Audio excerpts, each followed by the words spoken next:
Hello, my unraveled friends, and welcome to a new segment that I like to call Scared Stiff October with Tiff. Is it October? No. Could I wait? No. Do I love spooky season?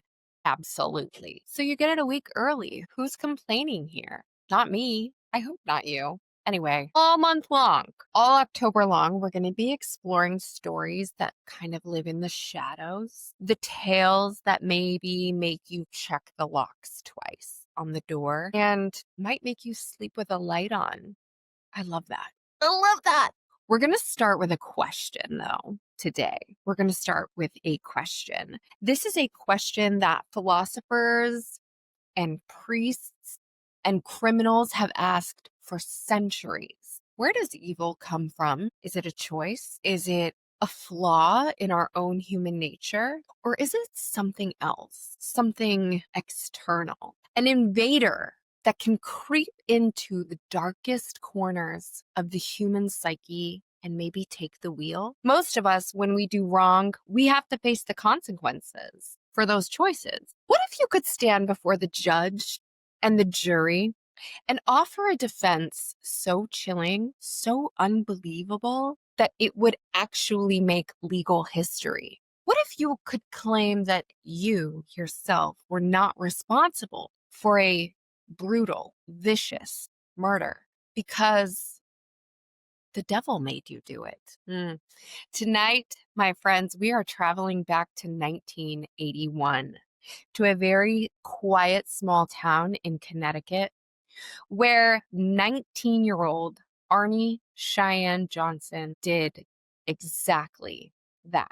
His case would become the first time in United States history that demonic possession would be used as a defense in a murder trial. This is a story that involves a tormented little boy, very famous paranormal investigators Ed and Lorraine Warren, The Conjuring, anyone? And a crime that actually took place. This did not just happen in Hollywood. This actually occurred, and it shocked its community to the core. So get comfortable, turn down the lights, and prepare for a spooky journey into the heart of a legal and supernatural mystery. We're about to unravel the famous Devil Made Me Do It case. Let's unravel.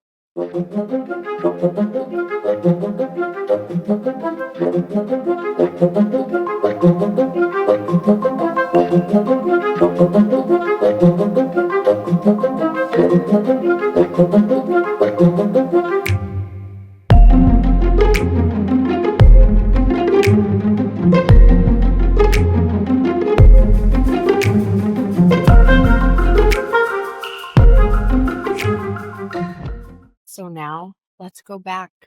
Let's go back to around 2 p.m. on February 16th, 1981 in Brookfield, Connecticut. This town had a 193-year history of peace. Nothing. That peace was about to be shattered by a single brutal act. Arne Cheyenne Johnson, a 19-year-old tree surgeon with absolutely no prior criminal record, walked into the Brookfield Pet Motel where his fiancée, David Glatzel, worked. He would soon walk back out of that pet hotel, his hands stained with the blood of his landlord, 40-year-old Bono. At its core, this was a homicide, but this case completely transcended the crime scene itself. It wasn't just a murder. It was an international sensation. This was a landmark legal battle.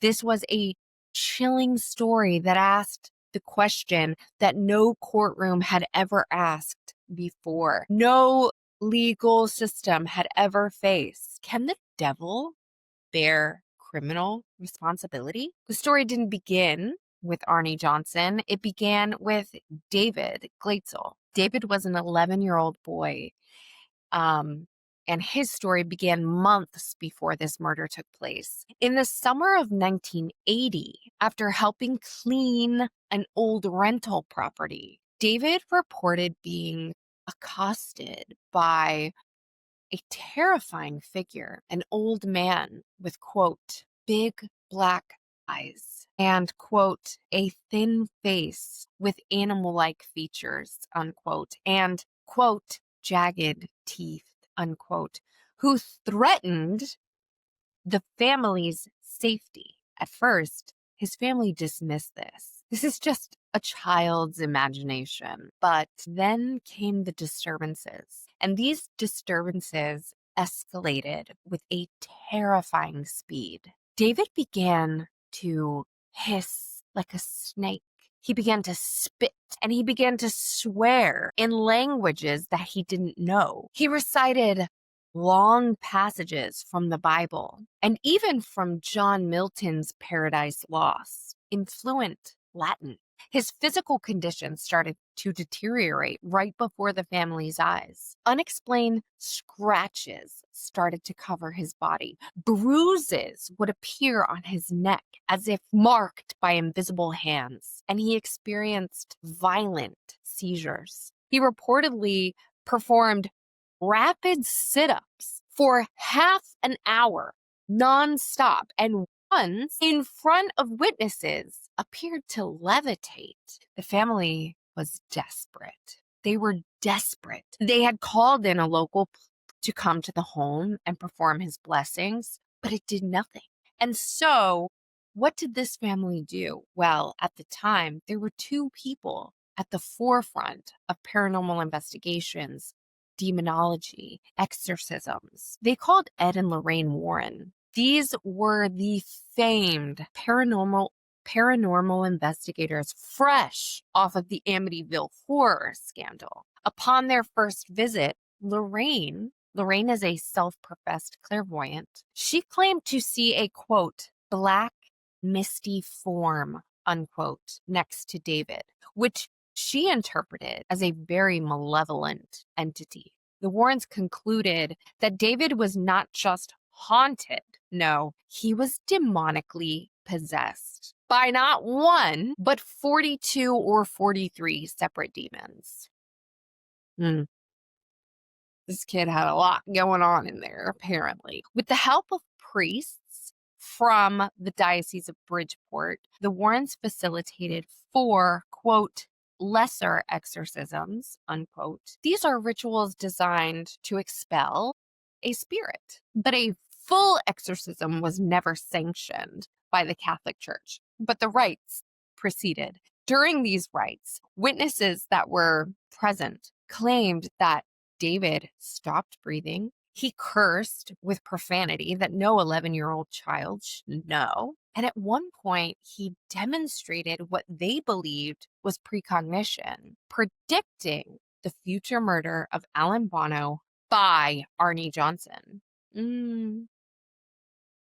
Spooky. Then came the moment that redefined the entire case. During one grueling session, reportedly in October of 1980, Arne, heartbroken, exhausted, fed up by watching all of this happen to his fiance's little brother. And he was enraged at this entity for tormenting his soon-to-be brother-in-law. This is his family. He made a desperate and fateful challenge. He shouted during this rite, "Take me on! Leave my little buddy alone!" And in that instant, so the story goes, the spirits accepted the invitation. The possession, according to Arne, according to Debbie, and according to the Warrens, transferred from David to Arne himself. The effect was immediate. David's condition, right before their eyes, stabilized. But Arne immediately began to show the same symptoms that David was once exhibiting moments prior. He was in a trance. He began growling. He began having hallucinations shortly after, and he began having a complete loss of memory. One particularly disturbing incident after this transfer of demonic entity occurred involved Arne crashing his car into a tree and later claiming that a demon had seized control of the vehicle. The stage was set February 16th, 1981. Arne called in sick that day from his tree surgery job. Upon my research, I found that tree surgeons are people who go and cut down trees and remove unwanted trees and tree stumps from properties. Okay, I just want to put that out there because I wasn't sure. Tree surgeon sounds so cool. They literally it looks kind of dangerous too. But anyway, all right, back to it. Okay, he went to the Brookfield Pet Motel that day, where Bono, the manager, took him, Debbie, Arnie's two sisters, their names were Wanda and Janice, and a 9-year-old relative, Mary, out for lunch. For a mundane outing, which this was supposed to be, the atmosphere very quickly curdled. Bono, who was apparently known to have a temper, drank heavily that day, pints of red wine, reportedly. On their return, Bono grabbed the young girl, Mary, and refused to let her go, becoming very physically aggressive and very agitated. And from there, a confrontation erupted. And that, reportedly, is when Arne changed. His sister, Wanda Johnson, one of the most critical eyewitnesses to this event, later testified that Arne began to, quote, growl like a dog, unquote, a guttural, inhuman sound. Before anyone could stop him, he produced a 5-inch pocket knife and he lunged at Bono. The attack was ferocious. According to the defense and police reports, he stabbed him 4 or 5 tremendous wounds to the chest, the abdomen, with one wound extending from Bono's stomach to the base of his heart. Some sources claimed over 20 stab wounds. Bono died just hours later in the hospital, and Arne simply walked away from the scene in a very trance-like state. And he was found by police 2 miles down the road from the pet hospital. When officers told him, quote, "You killed a man," unquote, his response was haunting. He said, quote, "I don't remember anything. It was a complete blackout," unquote. Arne Johnson was charged with murder. His defense attorney, Martin Minella, did what no lawyer in American history had ever done. He planned to plead, quote, "not guilty by reason of demonic possession," unquote. This was not a joke. Minella formally intended to argue that Arnie's mind and body were controlled by an external supernatural entity, and therefore he lacked mens rea, which is the intent to kill, which is a crucial element for a murder conviction. The plan was audacious. Call Ed and Lorraine Warren as expert witnesses on demonology and have Catholic priests testify about the reality of possession. On October 20th, 1981, trial began in Dansbury's Superior Court. The media circus was immediate and it was intense. But before the, quote, demonic evidence could ever reach a jury, Judge Robert Callahan, a seasoned, no nonsense judge, shut it down. With a ruling that would later become legendary, Callahan declared this, quote, "I am not going to allow the defense of demonic possession, period." He called the defense, quote, unscientific, incompetent, and not relevant, stating that demonic possession is not a legal defense in Connecticut or anywhere, and more importantly, was, quote, inherently unprovable, unquote. Allowing such testimony, he argued, would only confuse the jury and, quote, hamstring law enforcement, unquote, by creating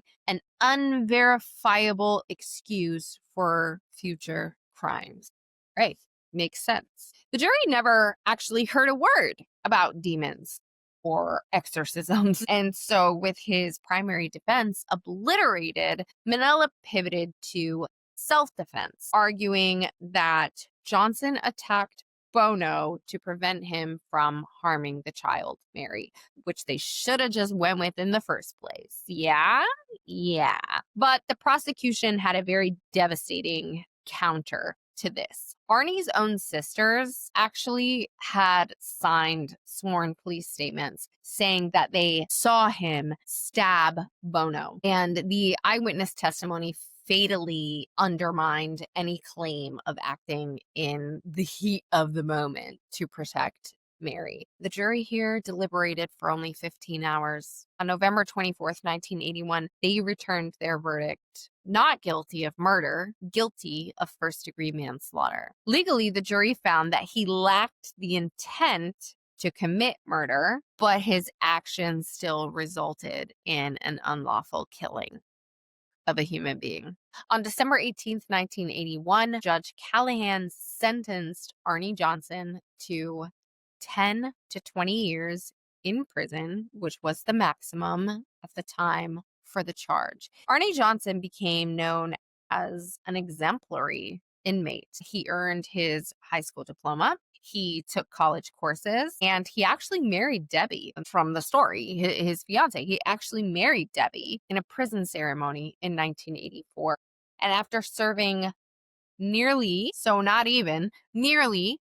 years, he was granted parole, a testament to good behavior and a clean record.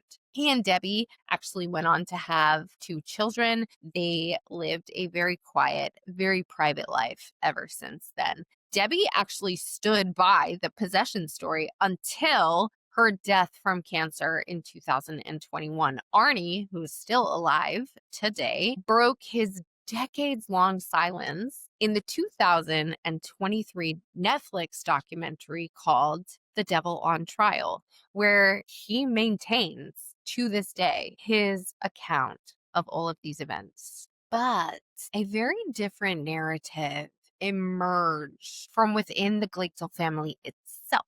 In 2007, David Glatzel and his older brother Carl actually filed a lawsuit against Lorraine Warren and an author named Gerald Brittle. He wrote the book The Devil in Connecticut, alleging that the possession story in the book, he alleged that the possession story was a hoax used to exploit all of their family trauma. The suit that was filed actually claimed invasion of privacy, libel, and emotional distress, and it was later dismissed. But it did reveal a very deep crack in the foundation of the case, I would say. Carl Glatzel became the most vocal critic. He accused Ed and Lorraine Warren of, quote, concocting a phony story about demons to become rich and famous. It's what we all dream of, isn't it, darling? No. But he did argue that David suffered from undiagnosed mental illness and not possession. So 2 pieces of the evidence fuel this theory. There is the Somanex theory, right? After their mother's death, Carl found a note that read, quote, well, the family had their medicine tonight and everything was good, unquote. Carl believes that their mother regularly dosed the family with Somanex, an over-the-counter sleep aid that contained diphenhydramine, which is the main active ingredient in things like Benadryl or ZQuil. Long-term use of this antihistamine can actually, as clinical evidence shows, can actually cause hallucinations, delusions, and altered mental statuses, what we refer to as AMS. Symptoms that eerily mimic young David's behavior before these crimes took place, before Arne took on his demon. And then the other theory behind this was the money trail, right? The financial disparity here is staggering. The Glatzel parents reportedly only received $4,000 $500 for their story. The Warrens, however, and their associates made over 80 grand producing and distributing the story of this family and this young boy. David himself stated later as an adult, quote, "The Warrens made a lot of money off of us. If they can profit off of you, they will." And so this counter narrative kind of reframes the entire family's saga, right? Not as some spiritual, I don't even believe that they believed it was some spiritual battle with the devil, but it was a very traumatic family crisis that was exploited for fame and for profit. And of course, as we know, as I stated very early on in this video, a whole 20 minutes ago, that Hollywood could not resist. They couldn't resist. In 1983, book that we just talked about, The Devil in Connecticut by Gerald Brittle, kind of cemented the supernatural version of this story. It was dramatized in 1983 by NBC TV into a movie, The Demon Murder Case. And it actually starred our guy, Kevin Bacon. But the most famous adaptation of this family's trauma was in a movie that we have all probably seen, me only recently, The Conjuring. The Devil Made Me Do It, made in 2021. While it used the Glatzel Johnson case as its basis, it took extreme creative liberties, as I've discovered in my research of the actual case. And it definitely distorted the truth. Let's talk about satanic cult, right? The film invented this cult called the, quote, Disciples of the Ram, unquote. Nothing like that actually existed in the real case. And then the occultist, right? A human villain who cursed the family via a witch's totem. Pure fiction. The murder scene itself. So in the film, The Conjuring, Devil Made Me Do It, Arne chases a man through the kennels, stabbing him 22 times, while his fiancée, Debbie, was the only witness. But the reality of this is that during the actual incident, there were multiple eyewitnesses, 2 of Arne's sister, in fact, and there was a confrontation that lasted only seconds and a far different number of wounds, like reported by police, and then what they said in the movie, which is like 22 stab wounds. So then the trial, right? The movie makes the demonic defense a very central plot point, with like the Warrens trying to rush to find evidence. But in real life, as I just told you, Judge Callahan killed that defense before trial even began. And the jury actually never heard anything about demons or possessions. The film, don't get me wrong, it's a very thrilling horror ride, but it's mostly fiction. While it is based on Arne Johnson's case, most of it's not real. Most of it is not based on what really happened. For a far more factual retelling, however, we have the 2023 Netflix documentary called The Devil on Trial. And this one actually offers some pretty raw emotional interviews, including with Arne Johnson himself. And it gets a lot closer to like the real, much more complex and human story behind this incident. So, final thoughts. What do you guys think? Was it demonic possession? Was it a supernatural entity jumping from a child into a grown man, triggering this fatal blackout where the devil pulled the knife? Or was it some tragic mental health crises, possibly induced by medication that's spiraled out of control? A family in actual pain that was exploited by fame-hungry experts. I don't know.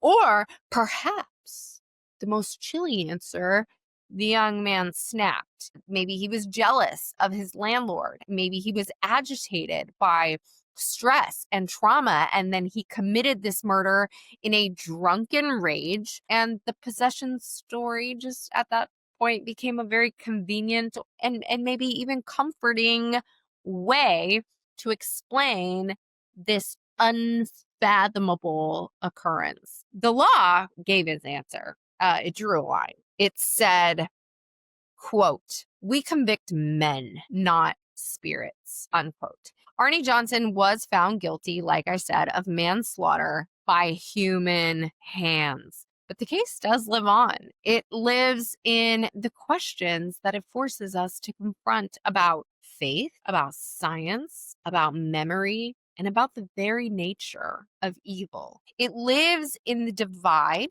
between two brothers, Carl and David Glatzel, both victims, both haunted, but now on opposite sides of the truth. And it lives in our collective fear that maybe, just maybe, there are forces out there that we can't control. What's your verdict? Drop your thoughts below. Possession, hoax, or something else entirely. And remember, next time you hear a growl in the dark, was it the devil or was it you? Until I see you guys again, please stay safe, keep asking questions, and keep unraveling. Love you.